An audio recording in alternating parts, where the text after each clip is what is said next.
I've always been drawn to the raw, unyielding embrace of the wilderness. Survival and bushcrafting weren't just hobbies to me, they were an obsession. There was a certain pride that came with knowing I could build a fire from nothing but flint and kindling, snare a rabbit with a simple trap, or construct a shelter that could hold its own against the elements. Each skill I mastered made me feel alive, capable, and above all, untouchable. So, when I heard about a survival competition taking place abroad, I couldn't resist. The competition would push contestants to their limits in the harshest environments imaginable. To prepare, I decided to train where survival was not a choice, but a necessity. The frozen wilderness of Alaska in midwinter. The vast, snow-blanketed expanse called to me. But it wasn't just the bitter cold or the isolation that gave this place its reputation. It was the stories. Locals spoke of a cursed stretch of forest where people vanished without a trace. The folklore told of a bewildered group of men, long lost to sanity, who roamed the woods in search of anyone unfortunate enough to cross their path. The stories were chilling, but I dismissed them as myths. After all, I was a survivalist. Fear had no place in my mind. That arrogance nearly cost me my life. I arrived at the edge of the forest under a pale gray sky, the air so cold it burned my lungs. Heavy snow had already begun to fall, muffling the world in eerie silence. I set up a small camp near a frozen stream, using fallen branches to construct a windbreak and a tarp to keep the snow off. My fire crackled warmly as I prepared a modest meal, feeling a deep satisfaction with my setup. As night fell, the temperature plummeted. I retreated into my sleeping bag, but something nagged at me, a feeling of being watched. I told myself it was just my mind playing tricks, but then, deep in the night, I heard it, a faint crunching sound like footsteps in the snow. My breath caught. I held perfectly still, straining to listen. The sound grew louder, deliberate, circling my camp. Gripping my knife, I unzipped the tent flap just enough to peek outside. The fire had burned low, casting long shadows across the clearing. At first, I saw nothing. Then, just beyond the edge of the firelight, a figure emerged. A man, gaunt and ragged, with wild eyes that gleamed in the dim light. He didn't say a word. He just stared. I called out, "Who are you? Do you need help?" He tilted his head, as if confused by my words, and then stepped back into the darkness. I didn't sleep the rest of the night. The next morning, I decided to move deeper into the woods, hoping to put distance between myself and the strange visitor. The snowfall had erased my tracks from the day before, and the dense forest soon swallowed me. I was setting up a new shelter when I stumbled upon something odd, a snare, crude but effective, designed to catch more than just small game. The wire was strong enough to hold a person. I crouched to examine it, my heart pounding. That's when I noticed them. Tracks in the snow, leading away from the snare and deeper into the forest. They weren't animal tracks. They were footprints, barefoot despite the freezing temperatures. A guttural laugh broke the silence, sending a chill down my spine. I spun around to see not one, but 3 men emerging from the trees. Their clothes were tattered, their faces hollowed by hunger and madness. One of them clutched a rusted axe, its blade chipped and dull. "You're on our land," one of them growled, his voice thick with malice. I raised my hand slowly, trying to stay calm. I didn't know. I'll leave. They didn't respond. Instead, they began to fan out, circling me like wolves. I acted on instinct, grabbing my pack and bolting through the trees. The men gave chase, their whoops and hollers echoing in the still air. The snow was deep, slowing me down, but adrenaline kept me moving. I stumbled upon a frozen river and sprinted across it, hoping the ice would hold. Behind me, one of the men slipped and fell, crashing through the ice with a splash. His screams were quickly drowned by the freezing water. The other 2 stopped at the riverbank, watching as I disappeared into the trees. Night fell again, and with it came a biting cold that seemed to seep into my very bones. Exhausted, I found a rocky overhang that offered some shelter from the wind. I built a fire and tried to collect my thoughts. The stories were true. The men from the folklore were real, and they were hunting me. As I stared into the flames, I heard the crunch of snow nearby. My heart sank. They'd found me. This time, there were 4 of them. They moved silently, their eyes glinting with predatory intent. I grabbed a burning branch from the fire and swung it wildly, forcing them to keep their distance. One of them lunged, but I ducked and shoved him into the flames. He screamed as his clothes ignited, thrashing in the snow to put them out. The others hesitated, giving me just enough time to grab my pack and flee once more. I ran blindly, my body aching, until I stumbled into a narrow cave. It was dark and damp, but it offered concealment. I pressed myself against the wall, clutching my knife, and waited. The men's voices grew louder as they searched for me, their footsteps crunching closer. "Come out, little rabbit," one of them taunted. They passed the cave without noticing me. I waited until their voices faded before creeping out into the night. And as dawn broke, I spotted Salvation, a ranger station in the distance. My legs felt like lead, but I forced myself forward. Every step a struggle. Behind me, I heard them again, their howls growing desperate as they realized I was escaping. I reached the station just as they emerged from the tree line. I banged on the door, screaming for help. A ranger opened it, his eyes widening as he took in my disheveled state. "Get inside," he shouted, pulling me in and slamming the door shut. The men outside pounded on the walls, their inhuman cries echoing in the cold air, but they didn't dare breach the station. After a few tense minutes, they retreated into the forest, leaving me shaking and gasping for breath. I never returned to those woods, and I never competed in the survival competition. The wilderness, once a place of solace and pride, had become a realm of nightmares. The rangers found no trace of the men, but I didn't need proof to know they were real. Somewhere in those desolate woods, they're still waiting, their madness as eternal as the winter snow.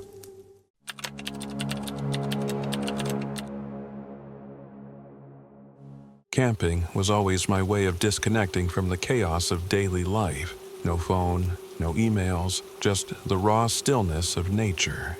This time I decided to venture deep into a national forest, far from any trails or designated campgrounds. It was mid-October, and the crisp air hinted at the winter to come. Perfect camping weather. After hiking for miles, I found a small clearing surrounded by towering pines.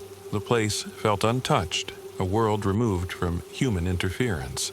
I set up my tent in the center, collected wood for a fire, and prepared for a peaceful evening under the stars. As night fell, the forest came alive with its usual symphony, crickets chirping, leaves rustling in the breeze, and the occasional hoot of an owl. The fire crackled, casting dancing shadows on the tent behind me. I leaned back against a log, sipping coffee from my thermos and letting the tranquility wash over me. But then I heard it, a faint sound, just at the edge of the firelight. A branch snapping. I froze, straining to listen. It could have been an animal, I told myself. Deer were common in these woods, and raccoons loved to snoop around campsites. The sound came again, closer this time, a deliberate crunch, as though someone or something was stepping on the brittle forest floor. "Hello?" I called out, my voice firmer than I felt. No response. Gripping my flashlight, I swept it across the tree line. The beam caught nothing but shadows. My heartbeat slowed and I exhaled, chalking it up to paranoia. I stoked the fire, letting its warmth and light push back the darkness. Still, the uneasy feeling lingered. I was woken abruptly in the middle of the night by a noise just outside my tent. It wasn't subtle, something heavy dragging across the ground. My blood ran cold as I lay still. Every muscle in my body tensed. The dragging stopped, replaced by the sound of fabric rustling. It took me a moment to realize it was my tent. Someone was outside. Adrenaline surged through me as I grabbed the hunting knife from my pack. My hand shook as I slowly unzipped the tent just enough to see outside. The fire had burned low, leaving the clearing bathed in faint orange light. A man stood just feet from the tent, his back to me. He was dressed in dirty, weathered clothes, and his long, unkempt hair hung in clumps. In one hand he held a long stick, its end sharpened to a point. I stayed silent, praying he would leave. Instead, he crouched down, poking at the embers of my fire with his stick. He didn't look like a lost hiker or a ranger. There was something unsettling about the way he moved, slow and deliberate, like he had all the time in the world. After a few minutes, he stood up and walked toward the tree line, disappearing into the shadows. I waited for what felt like hours. my heart pounding before I dared to step out. The clearing was empty, but as I examined the area, I saw them, bare footprints in the dirt, circling my tent. Sleep was out of the question. I kept the knife in my hand, sitting with my back against a tree until the first light of dawn.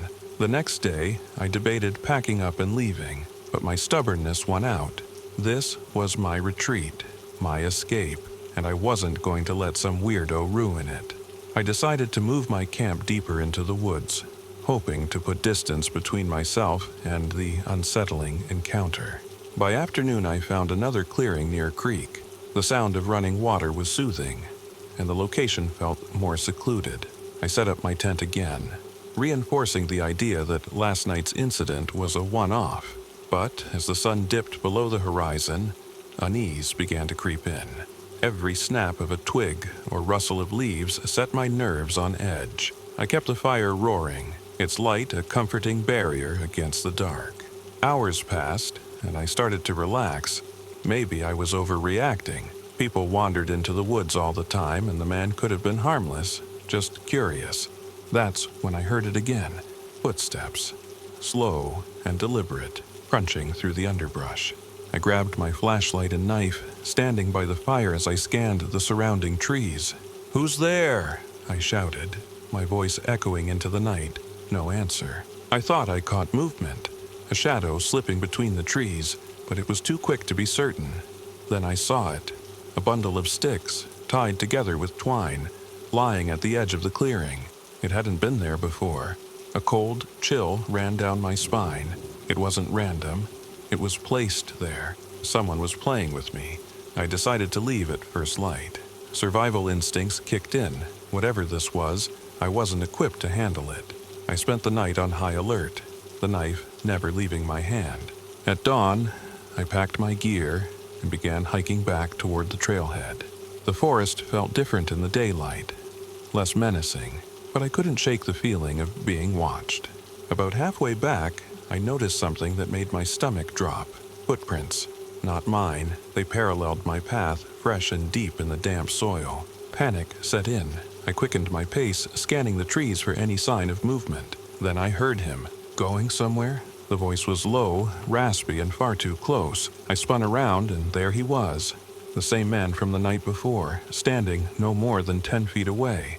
I didn't wait for him to make the first move. I ran. The forest blurred around me as branches tore at my clothes and face. Behind me, I heard him crashing through the underbrush, his breathing ragged and feral. My lungs burned, but fear drove me forward.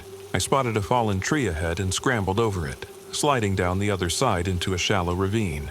I crouched behind a boulder, trying to quiet my gasping breaths. The footsteps stopped. For a long moment there was silence, broken only by the pounding of my heart. Then I heard him again, his voice cutting through the stillness. "You can't hide forever." I stayed hidden until the forest grew quiet again. When I was sure he was gone, I crept back to the trail and started running. Every sound made me jump. Every shadow seemed to hold his figure. After what felt like hours, I finally saw it. The parking lot. My car was still there, a beacon of safety. I sprinted the last stretch, my legs barely holding me upright. As I reached the car and fumbled for my keys, I glanced back at the tree line. He was there, standing at the edge, watching me. Our eyes locked for a moment, and he smiled. It wasn't a friendly smile. It was the kind of smile that promised this wasn't over. I didn't waste another second. I jumped into the car, started the engine, and sped down the dirt road, leaving the forest behind. I reported the encounter to the authorities, but their search turned up nothing. They suggested it might have been a drifter or someone living off the grid. That didn't make it any less terrifying. I haven't been camping since. The woods, once a place of peace and solitude, now feel like a predator's playground. And somewhere out there he's still waiting, ready to play his game with the next unlucky camper.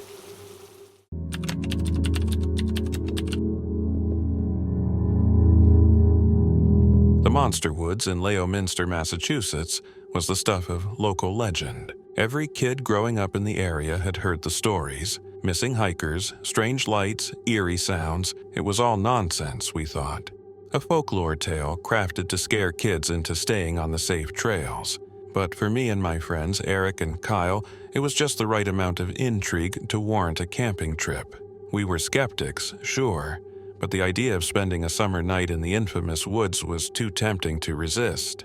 Eric was the leader of our little group, the one who came up with the idea. Kyle and I didn't need much convincing. After all, it was summer, and we were 20-year-olds with too much time on our hands and a taste for adventure. We packed our gear, including a massive 3-person tent, and set off one hot July morning. The hike into the monster woods started like any other. The sun was high, casting dappled light through the thick canopy above. The air was alive with the sounds of chirping birds and the occasional rustle of squirrels darting through the underbrush. Kyle joked about how tame the woods felt despite its reputation, and I laughed. But part of me couldn't shake the feeling that the air here was different. Heavier, somehow. We hiked deeper into the forest, following an unmarked trail that Eric had found on a satellite map. By mid-afternoon, we reached a small clearing, a perfect spot to set up camp. The clearing was surrounded by tall, ancient trees that seemed to loom over us, their branches forming a natural barrier against the outside world. We pitched our tent, built a fire pit, and gathered enough wood to last the night. By the time the fire was roaring, the sun had dipped low on the horizon, painting the sky in shades of orange and pink. As dusk fell, the forest began to change. The lively chorus of crickets and distant hoots of owls abruptly stopped. The silence was deafening. Kyle was the first to notice. "Guys," he said, his voice barely above a whisper, "why'd it get so quiet?" Eric shrugged. "Probably just a predator nearby. Happens all the time." But even Eric's usually unshakable confidence wavered when the humming started. It was faint at first, a low, vibrating hum that seemed to come from nowhere and everywhere at once. The sound wasn't just audible, it was physical, resonating in my chest and making the hairs on the back of my neck stand on end. We stood frozen, exchanging nervous glances. Before we could speak, the firelight dimmed, as if something massive had blotted out the sky. Looking up, we saw it. A massive, circular disc hovering silently above the clearing. Its surface was smooth and metallic, reflecting the faint light of the dying fire. Small lights lined its edges, pulsating softly in a rhythmic pattern. Oddly, I didn't feel fear. None of us did. Instead, a strange sense of peace washed over me, as if the presence of the craft was calming. The hum grew louder, and a brilliant blue beam shot down from the underside of the disc, scanning the clearing in a slow, methodical sweep. The beam moved over us, pausing briefly as if counting. Then came a blinding flash of light, and everything went dark. When I opened my eyes, I wasn't in the woods anymore. I was lying on a cold, metallic surface in a room bathed in soft white light. The air was sterile, and the ceiling above me was high, curving into smooth walls that seemed to pulse faintly. The space felt impossibly large, like the interior of the craft defied the laws of physics. My body wouldn't move. I wasn't strapped down, but it was as if my muscles were paralyzed. I could only move my eyes, which darted frantically around the room. Dozens of small beings moved about, gliding on floating platforms that hovered several inches above the floor. The creatures were no taller than 5 feet, with elongated heads, large black eyes, and grayish-blue skin that seemed almost translucent under the light. One of them approached me, stopping at the side of the table. It stared at me, its head tilted slightly as if studying me. Though its mouth didn't move, I heard its voice clearly in my head. "Do not be afraid. You are safe. We mean no harm." The voice was calm, almost soothing, but the words did little to ease my panic. In the distance, I heard what sounded like a young girl screaming, her voice echoing faintly through the cavernous interior of the ship. The sound sent a shiver down my spine. The table I was on began to float, guided by 2 of the beings who walked alongside it. They pushed me down a long, brightly lit hallway. The walls shimmered, displaying what looked like streams of data or symbols I couldn't comprehend. I was wheeled into a room that resembled a modern operating theater, filled with sleek, stainless steel equipment and strange glowing instruments. The table lowered, locking into a triangular module at its base. My eyes darted around the room, landing on another human lying on a similar table. It was a young woman, her face contorted in fear. As I watched, mechanical arms extended from the module beneath her, one of them holding a long, thin needle. The needle pierced her leg, and she let out a blood-curdling scream. Before I could process what was happening, similar arms emerged from the module beneath me. A needle plunged into my thigh, and a searing pain shot through my leg. I screamed, the sound raw and desperate, but the voice of the being cut through my agony. "Stop screaming. It does not hurt. We are not harming you." To my astonishment, the pain faded almost instantly, replaced by a numbness that spread through my body. The alien's words echoed in my mind, and I felt myself slipping into unconsciousness.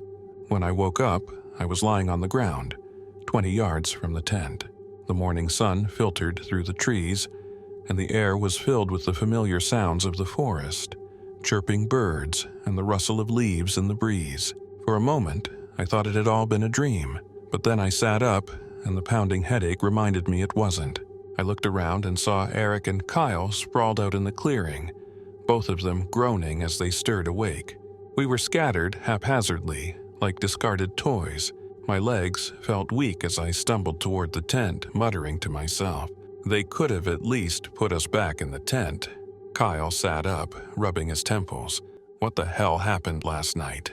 Eric was still lying on his back, staring at the sky, his face pale and drawn. None of us had answers. We were all dazed, our memories fragmented and surreal. As I leaned against the tent, exhaustion overtook me and I collapsed to the ground. Sleep came quickly, pulling me into a restless void. When I woke again, it was late morning. The sun was high and the heat was oppressive. For a brief moment, everything felt normal. Then I rolled up my pant leg to scratch an itch and froze. There, on my thigh, was a 3-inch scar, fresh and pink, as if it had been recently stitched but left to heal on its own. "Guys," I called out, my voice trembling. "Come here." Eric and Kyle stumbled over, their faces still pale. I pointed to the scar, and they both paled further. Kyle pulled up his own pant leg and cursed. He had a similar scar, same size, same placement. Eric checked himself and found the same mark. Panic set in. Whatever had happened to us wasn't a dream. We packed up our gear as quickly as we could, abandoning the firewood and leaving the tent half collapsed. The hike out of the woods was a blur, our minds racing with questions we couldn't answer. We never spoke of what happened in the monster woods. How could we? Who would believe us? The scars remained, a permanent reminder of that night and the things we couldn't explain.